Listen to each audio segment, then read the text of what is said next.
नाना काय झालं नाना बघा उभा राहत नसतील पुढचा सेमी सोडा आता जर कोण मधनं पळालं तर स्टेजवर सत्कार घेण्याची लक्षात घ्या सुटला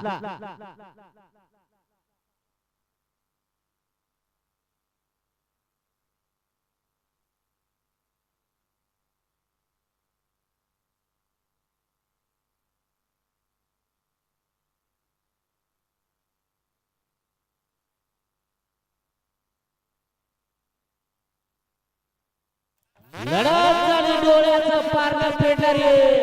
अलीकडे होता आप्पा ड्रायव्हर कारुंड्याचा आणि पलीकडे होता भैया ड्रायव्हर बांबावड्याचा पलीकडे होता लखन आणि माऊली अलीकडे होता राजा आणि महाराज दोघात काटा किर लढत झाली डोळ्याचं पारणं फिटलं निकाल गेला थर्ड अंपायर कडे